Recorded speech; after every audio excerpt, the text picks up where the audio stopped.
Estamos de volta com o programa Capítulo à Parte. Hoje conversando com o Átila, que escreveu junto com a Rose. Átila e Rose escreveram o livro Transformando Não em Sim, que eu indico para todas as pessoas, mesmo aquelas otimistas, pode ficar mais otimista, né, Átila? Com certeza. Com certeza. Cara, fala uma Na coisa. verdade, só otimismo. A gente tem que enxergar a solução, esquecer do problema. Essa questão que você estava falando da mente que bloqueia uma parte e de repente ela não presta atenção nas outras partes, ou no todo, ou no miolo da coisa, ou seja, deixa alguma área do entendimento escapar, ela também atinge os relacionamentos humanos. Por exemplo, tem pessoas que falam assim, eu não bati com ele, meu espírito não bateu com o dele, o meu gênio não foi com o dele. Ou seja, é falta de conhecimento, é falta de prestar um pouco mais atenção no outro, é falta de conhecer, deixar o outro se explicar. Na verdade, é uma pena a Rose não estar aqui, porque ela poderia responder essa pergunta com muito mais exatidão do que eu. Mas, na verdade, o processo de relacionamento, tem uma coisa que a Rose fala muito, que é muito importante, que a gente fala um pouco no livro, mas que é a questão de enxergar as qualidades. E quando a gente está há muito tempo junto, em função desses padrões que a gente cria, a gente deixa de enxergar que aquela pessoa tem maravilhosas qualidades. E como o cérebro trabalha no negativo, processa no negativo até para defender a gente começa a somatizar o lado negativo da pessoa. Então uma dica aí para quem está em casa, gente, para transformar esse não em sim do relacionamento, do sócio, da esposa, do filho, do amigo, né? Dos colegas de trabalho, enfim. É você, quando você estiver criticando, ou quando você estiver batendo, e essa dica vem da Rose, é você começar a enxergar as qualidades que aquela pessoa tem. E fazer força para enxergar. Porque a mente não enxerga, ela fecha e ela deixa isso passar. E aí, se você fizer isso, você que está em casa, faça isso. Você verá que em pouco tempo você fala, puxa vida, quanta coisa boa aquela pessoa está me trazendo, quanta coisa interessante ela está me falando, quantas qualidades ela tem que eu não estava enxergando, né? Você sabe, Átila, duas coisas que eu queria fazer de observação. A primeira é sobre a questão da pessoa com deficiência. Eu te falei que eu apresento o programa Diversidade aqui Correto. na TV Câmara, que fala somente sobre a questão da pessoa com deficiência. E eu tenho batido muito na tecla do seguinte, as empresas, quando vão contratar pessoas com deficiência, algumas já estão melhorando bastante, estão aí em ritmo avançado de progresso e tudo mais, mas algumas ainda insistem em olhar a deficiência e não a potencialidade que aquela pessoa carrega dentro dela, que pode fazer trabalhos de forma diferente e muitas vezes muito melhor. É isso que a gente tinha que enxergar? Com certeza. Isso é um padrão que está na mente da pessoa, que esse padrão, esse não em sim, graças a Deus, dentro desse período aí de uns 15 anos, mais ou menos, a gente vem transformando. Ainda é muito necessário, tem muitos nãos nessa área para ser transformados em sim, né? E um deles são desses empresários que não conseguem enxergar. Para cada segmento, enfim, vou dar um exemplo para você. O autista, por exemplo, o autista ele tem foco no que ele faz. De repente, se ele conseguir trabalhar num processo que onde qualquer pessoa que está ali trabalhando perderia o foco a todo momento, distrações eu estou falando, não, ele não. Ele seria uma pessoa excelente para fazer aquilo. Ele né? foca e não ele desvia foca, atenção. Ele não desvia atenção, enfim. E tem uma série de outras coisas, né? Isso eu estou falando de mas assim, então e outra, sem falar de que essas pessoas, elas têm uma determinação muito grande. Se a pessoa com deficiência chega até a sua empresa, é porque aquela pessoa, ela é abençoada por Deus, porque ela tem dentro dela ela tá com vontade. a determinação, né? E essa determinação, gente, você que é empresário, precisa enxergar nos olhos daquela pessoa que ela está ali pronta para dar para você o máximo que ela pode te dar. Você pode ter certeza disso. E é isso, senão, que a gente precisa transformar em si. Você é palestrante e faz treinamento para empresas exatamente na melhoria dos relacionamentos, a melhoria da qualidade do trabalho, a performance dos seus CEOs, dos seus gerentes Nós e tudo somos mais. especialistas em comportamento humano. Comportamento humano. O livro, palestras e treinamentos. O livro vem da experiência sua de treinamentos, mas também hoje ele entra como instrumento do treinamento. O livro ele entra com a experiência nossa em duas áreas. Vou falar rapidinho, né? Eu e a Rose, nós estamos juntos há 26 anos trabalhando juntos, casados há 25. Desde criança, desde criança. E nós somos ilusionistas profissionais, trabalhamos com ilusionismo, trabalhamos em todos os programas de TV, fazendo grandes espetáculos, enfim.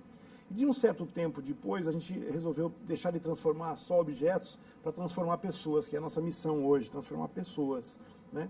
Mas aí, essa bagagem do artístico, da mágica, do ilusionismo, foi uma bagagem maravilhosa e é uma bagagem maravilhosa. E para construir a parte de treinamentos, a gente foi se qualificar. Então, nós fizemos psicanálise, psicopedagogia, fizemos jornalismo, enfim, comunicação, uma série de coisas. Estudou neurociência? Neurociência, nós somos neuropesquisadores. Então, a gente vem buscando subsídio, né, gordura, né? Por falar nisso, o cérebro ele precisa de gordura, viu, gente? Por favor, não esqueça de um pouquinho de gordura, hein?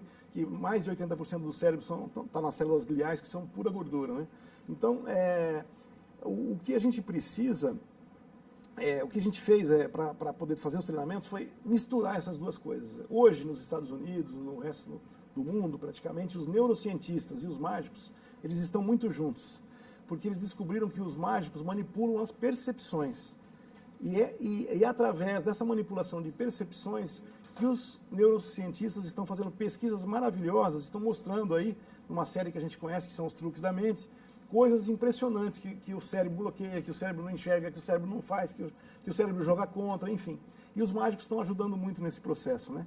Então a gente misturou essas duas coisas para resumir rapidamente. Como que o mágico entra na sua mente, manipula o seu poder de decisão, de sim e de não, né? E faz você seguir aquele caminho que ele quer. E você acha que é um caminho de livre escolha, mas não foi livre escolha, o mágico te conduziu, né? Então a gente analisa todo esse caminho, analisa toda a neurociência, toda a parte de psicanálise e tal, para trazer para você que está em casa esse conteúdo onde você pode começar a enxergar que isso está acontecendo aqui dentro da sua mente, está te atrapalhando, e quando alguém vier trazer para você algo que é o não, né, que vai te atrapalhar, você tem condição, embasada em neurociência, embasada em psicologia, em psicanálise, para você poder lidar com aquela situação e transformar aquele não em si. E o engraçado é que a gente está sofrendo ilusionismo várias horas do dia, todos os dias, e nem percebe, porque o neuromarketing, ele vem exatamente da pesquisa do ilusionismo com neurociência, e ele faz você achar que gosta daquilo ali, através de cores, tem através o marketing do cheiro, exatamente.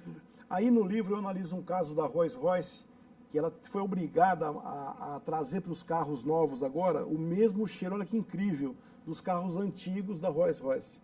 Porque as pessoas que compravam o Rolls-Royce queriam sentir aquela sensação do Rolls-Royce, né? E não era a mesma coisa, o Rolls-Royce parecia um carro zero, qualquer um, né? E não é a mesma coisa, é plástico, né? Então eles injetaram, enfim, tem uma série de coisas aí. O caso de várias empresas que construíram o marketing em cima do marketing do cheiro e como que isso processa na mente das pessoas também. No seu treinamento em empresas, quando você faz lá uma hora mais ou menos de treinamento? Tem treinamentos de 1 hora, de 3, tem cursos, né? Nós estamos lançando quando cursos. Quando você conclui um curso ou um treinamento de 3 horas, você percebe que as pessoas saem dali mais com sim? Saem, e saem bastante impressionadas. Porque elas vivenciam nas palestras. Você acha que chega lá, depois que saiu da palestra, o cara chega lá no meio do escritório e dá um abraço no amigo que ele não conversava? Olha, eu tive algumas situações... Eu tô indo no fundo. Não, eu tive algumas situações que, em treinamentos, assim, eu tive várias situações, mas foram várias que deixaram a gente muito impressionados. Uma foram 2 gerentes de uma grande empresa que dirigiam setores distintos, que no meio da palestra, elas saíram e se abraçaram, assim, no meio da palestra, quando a gente falou da questão perdão, de perdoar a si mesmo, de se perdoar, e elas saíram, assim, dos lugares e vieram, assim, e se uniram ali, ficaram uns 4 ou 5 minutos se abraçando e falando uma com a outra, e chorando e abraçava. Foi uma coisa maravilhosa. Outra coisa também foram irmãos que administravam a mesma empresa, não se falavam, que a gente conseguiu na palestra construir, era a nossa missão, né? Não só na palestra, no treinamento. E em alguns casos que a gente também passou, o diretor, o CEO falou, Átila, o que você fez com a minha turma? Eu recebi uma pessoa na minha sala que ela veio me pedir perdão. Eu nem sabia. Então, assim... o cara falava mal do diretor a vida inteira. Não sei o que aconteceu, mas em algum momento eu acho que tocou a pessoa e toca. Nós não somos mágicos aí nessa questão da transformação, mas nós nos empenhamos bastante em poder trabalhar a pessoa que está dentro da sua casa, da sua empresa, para que ela possa... É tão gostoso quando existe essa abertura para o relacionamento, né? É tão gostoso quando você passa a conhecer melhor o outro e, de repente, você extravasa uma vontade que estava aqui guardada. Eu já vi diversas pessoas que não se conversam, não se fala, têm raiva, mas eles têm vontade de voltar a conversar. Não encontram um momento certo, não encontram o jeito certo. E, de repente, você explode aquela fagulha que estava dentro dele. Com a carga de emoção necessária para que ela se conduza a isso. É verdade, você tem toda a razão, isso é fato. É por isso que as coisas que são consideradas sagradas, por exemplo, um muro que é considerado sagrado, uma imagem que é considerada sagrada, uma pedra, um rio, uma água, aquilo ali ele tem um forte apelo de fazer com que você exploda dentro de você alguma coisa que estava guardada e você de repente vai para cima do outro e perdoa. Então, ela tem esse poder? Dentro dos mecanismos transformadores e não em si que a gente fala, a gente na verdade, isso que você está falando, esse apelo, ele existe se aquela pessoa para quem você está apelando, aquilo significa alguma coisa. Sim, que ela crê. Porque, por exemplo, se você usar esse mesmo apelo para uma outra pessoa, que é questão cultural... A pessoa tem que crer naquilo. Porque aí então nós estamos falando na identificação provocada, que é onde a gente provoca a identificação. E é onde entra exatamente isso. Aí sim tem um grande peso. Ô Átila, esse livro está à venda... Eu quero agradecer a Edi, porque é a editora que está com a gente no livro, uma grande competência, ela já colocou em todo o Brasil, nas livrarias Cultura, na Saraiva, né? Nas boas casas do ramo. Na Paulista, aqui no Centro Cultural, né? Ali na região central da Paulista, na Cultura, enfim, e na internet, você transformando não em si a superação dos resultados, você vai encontrar. Já cai lá. O Átila, para as pessoas entrarem em contato com você, como é que faz? Bom, é simples. No site oficial www.atileirose.com.br ou pelo telefone 11 97190 0882. Aí a nossa assessora Neuza Monteiro vai entrar em contato com vocês, vai conversar com vocês. E lá também podes comprar o livro? Pode também, indicação? Todas as editoras, enfim, nas livrarias aí. Ok, você queria falar Eu queria falar o seguinte, às vezes a gente é procurado por grandes CEOs, por grandes empresas, e eles têm um grande problema de venda. Fala assim, olha, eu não estou vendendo, eu preciso que vocês... A gente trabalha muito a parte de venda. Só que a gente, conversando com ele, identifica que o problema não é na técnica de venda, o problema é na forma de venda, nas pessoas, na gente para fazer, nos envolvidos. E é onde o comportamento humano é decisivo nessa hora. Adorei. Átila, obrigado pelo seu trabalho. Eu quero que você continue fazendo com que o mundo fique melhor, porque transformar não e sim é melhorar o mundo. Obrigado a você de casa que esteve conosco no programa Capítulo à Parte. Te esperamos na próxima semana. Um abraço, até lá.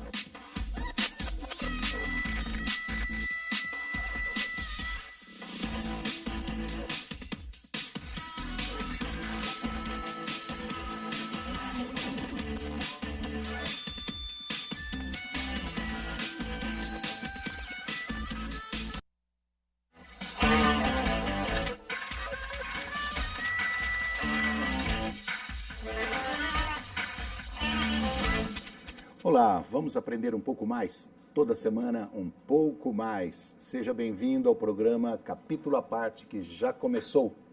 Eu sempre digo que eu sou um eterno otimista. Para mim, o sim é uma coisa deliciosa de se dizer, é uma coisa suave. Quando você se presta a algum tipo de serviço com positividade, acreditando que vai dar certo, é sempre quase que certo o sucesso. É quase que certo o sucesso. E hoje nós vamos falar de coisas gostosas, nós vamos transformar o não em sim. Nós vamos conversar com o Átila, que escreveu a 4 mãos o livro Transformando Não em Sim, escreveu com a Rose, certo? Átila e Rose escreveu esse livro para mudar a sua opinião de negativismo para positivismo, transformar não e sim. Tudo bem, Átila? Tudo bem, Roberto. É um prazer estar com vocês aqui, esse povo maravilhoso aqui de São Paulo. Pessoal, muito importante hoje o assunto, né?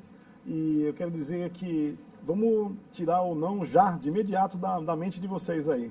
Vamos ficar no sim, né? Sabe quando você conversa com uma pessoa assim, né? Tá falando uma determinada coisa, a pessoa fala assim, não, sim. A mania da pessoa fala, não, sim, concordo, mas o não vem primeiro. Por que essa mania do ser humano de colocar o não sempre em primeiro lugar? Sempre o não está em primeiro lugar, está no topo da mente.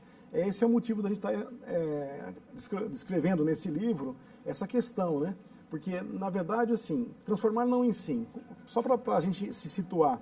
Primeiro, na primeira parte do livro, a gente fala dos nãos que estão na nossa mente, que é justamente desses que você está falando para as pessoas que estão nos assistindo agora, que está em casa aí. Que sai aquele não natural. Que é aquele não que já está no topo da mente. Que também nem significa nada, mas sai o não. Isso. E essa é a primeira coisa, a gente transformar esses nãos que estão aqui dentro da nossa mente, para a gente poder, depois disso, entender os mecanismos que podem transformar os nãos que estão na mente do outro. Aí nós estamos falando de negociação, estamos falando de tribunal, estamos falando de, enfim, de uma série de situações de pai com filho, de marido e mulher, né, de convite, de aceite, de apresentação de projeto. Então, todos esses nãos que a gente tem no nosso dia a dia, no cotidiano, é dessa transformação que está na segunda parte do livro. Mas, voltando ao que você falou, por que a mente nos coloca o não em primeiro lugar? Porque o não é uma reação, ele não é uma posição. O cérebro joga sempre o não na frente para defender a gente, né? Então, o processo de não é defesa. Eu estava achando que é porque quando a criança nasce, a mamãe já começa assim, ó, não faça isso, não pega aqui, não derruba o copo. Não, muito. Já começa com não, assim, a primeira coisa que a criança ouve é não. Não, na verdade, olha, você tocou num assunto maravilhoso. É disso que a gente fala no comecinho do livro. Cadê aquela criança que está aí dentro de você, que está em casa, que não aceitava o não? Você lembra? Aquela criança que a mãe falava não e falava não vou fazer, e a criança fazia caras e bocas e chorava e ia e insistia e conseguia. Cadê essa criança? É dessa criança que a gente está falando, né?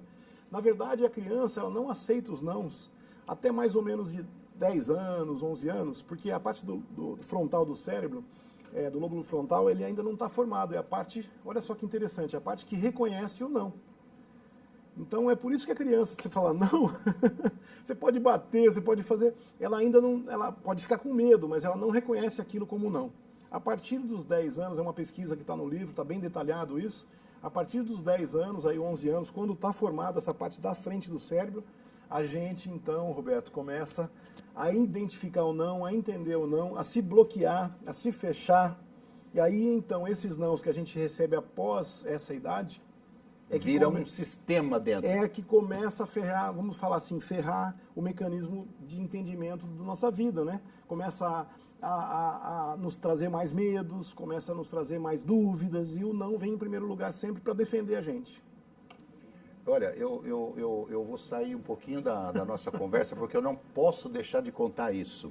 Falando de não, a minha nora corrigindo a minha neta de 4 anos na sala, e com umas crianças lá em volta, tinha uma criancinha de 2 aninhos lá, e começou, não faça isso, Isabela, não faça isso. Olha, e a Isabela não aceitou o não, como você disse, não aceitou o não. Aí a minha nora, olha, eu vou contar. E 1, 2, a pequenininha, 3, 4, pronto, acabou. Virou em sorriso, acabou com o não da nora.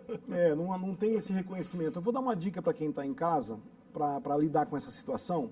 A criança aí, a criança, né, até 10 anos, ela reconhece a premiação, o positivismo, o sim ela conhece. Então, em vez de você punir, você recompensa quando ela fizer o certo. E aí ela vai identificar muito mais rápido. Acho que a partir desse estilo de criação, a criança, quando chegar à fase adulta, ela vai ter menos bloqueios dentro dela, menos negativismo? Não. Na verdade, ela vai, quando ela tiver com a mente dela, como eu falei, totalmente formada, a parte do lóbulo frontal, que está aqui em cima do nosso cérebro, e ela começa a reconhecer o não, é que ela vai entender de fato que é o não de verdade, aquela questão do não, e aí eu não posso, eu não consigo, eu não posso, isso não serve, isso não vai dar certo, e aí ela começa então a se bloquear a partir daí. Agora, uma criação anterior, com embasamento, com carinho, com transparência, com respeito, com referência, lógico que vai dar mais subsídio para ela enfrentar todos esses medos no futuro. Esse livro do Átila e da Rose, Transformando Não em Sim, ele não é uma mera papo, uma mera conversa, ele é um fruto de uma pesquisa bastante grande, bastante profunda.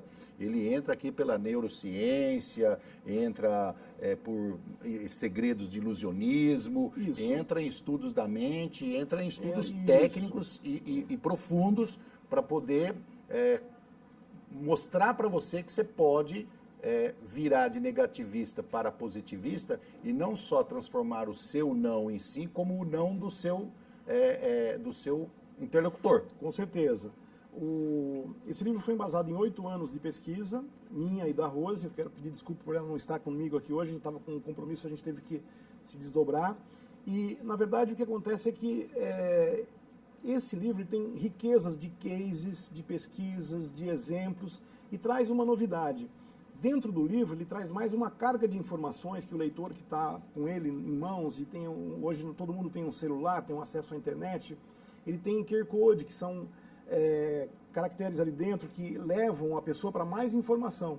Então, quando eu falo de um filme, analiso aquele filme, você pode assistir o filme no seu celular, você bate o seu celular ali no QR Code, e ele então já te dá o link e você assiste o filme. Quer dizer, é mais rápido essa interatividade para você entender o que a gente está processando ali, falando só do que descrevendo, né?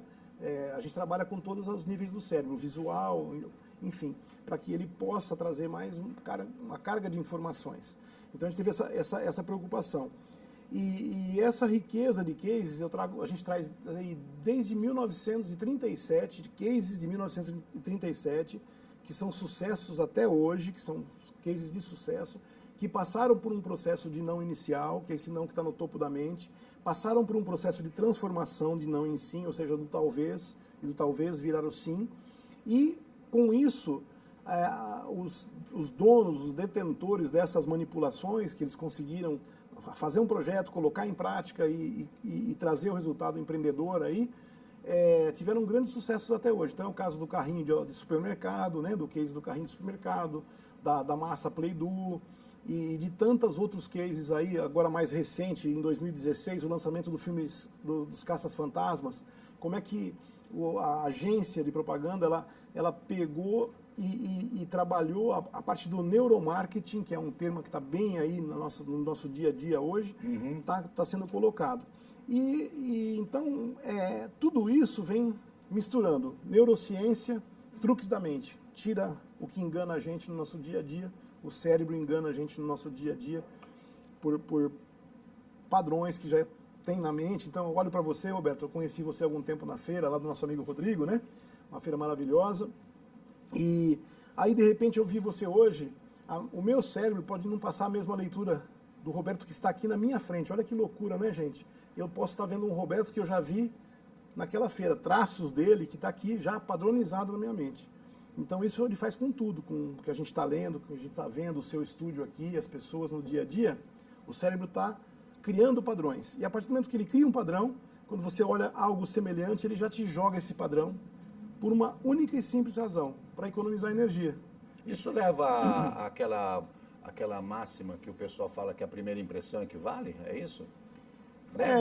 Você guarda a primeira imagem, você grava ela? Na verdade, não, porque o que acontece é o seguinte, eu posso hoje analisar um outro Roberto, a gente teve uma oportunidade, por exemplo, de conversar um pouco mais hoje, então, hoje, por exemplo, o meu cérebro trabalhou um pouco mais construindo maiores detalhes, então, quando a gente se esforça num segundo ou numa terceira etapa para que a gente construa aí na nossa mente, com riqueza de detalhes, a pessoa, o local, o documento que a gente está vendo, a gente absorve mais, a gente consegue realmente ver o que a gente está, que é isso que a gente está falando, essa atenção que a gente necessita no trânsito, quando a gente está assinando um documento, quando a gente está falando com o nosso filho, criando exemplos, né? Quando a gente está num tribunal defendendo ou acusando, enfim, ali no embate, numa negociação, numa venda, né? Numa apresentação de projeto. Então, o cérebro, ele se você deixar, para ele economizar energia, ele já te joga o padrão. Então, vou te dar um exemplo, você está lendo um documento, você começa a ver algo que você acredita que já conhece, né? Que acredita que já conhece, o cérebro fecha ali, ele fala, isso eu já sei. Ele já vem lendo aquilo, ele já nem mais identifica aquilo, você chega lá embaixo e você acredita que guardou só aquela primeira parte. Guardou a primeira parte e você não leu o miolo do documento, que é um documento de suma importância, e aí você acredita que você assinou algo que você não viu, mas realmente não viu, estava na sua mão o tempo todo, isso a gente chama de isolamento de interesse. Isolou e você não viu aquele trecho, porque o cérebro bloqueou. O exemplo de quem está na estrada, a gente está na estrada dirigindo, daqui a pouco a gente chega num lugar e fala, mas já passei aquela ponte, já passei o rio, já estou aqui, já. Isso acontece muito. Esse pedaço foi onde o cérebro trabalhou no piloto automático, olha o perigo, né? Esse foi um truque da mente, ele jogou os padrões e você praticamente conduziu o veículo de forma automática. Para quem dirige em estrada, isso parece que é constante. E isso é no dia a dia nosso, né? Um empresário que tem varejo, ele olha a vitrine da loja, para ele entra e olha, entra e olha, entra e olha, de repente tem coisa na vitrine que está muito antiga, ou não tem que mexer, e ele não está vendo mais aquilo, né? Um exemplo de quem anda numa... Por isso que é sempre bom, a gente fala assim, um olhar de fora muda as coisas. Porque quem chega de fora está construindo um padrão. Então ele tem a mente ainda aberta para construir esse padrão. Mas a partir do momento que ele constrói, fica mais difícil dele quebrar esse padrão. Então é muito importante você, sim, ouvir a opinião de fora, colocar, desde que é lógico, né? Ela seja uma opinião positiva, uma opinião que venha te equilibrar a decisão, né? Porque tem muita gente que dá opinião também e não sabe nem o que está falando. Nós estamos conversando com o Átila, que é autor, junto com a Rose, do livro Transformando Não em Sim. É um livro que eu acredito que seja excelente para você mudar a questão do negativismo, se relacionar melhor com as pessoas. Nós vamos para um rápido intervalo e já voltamos.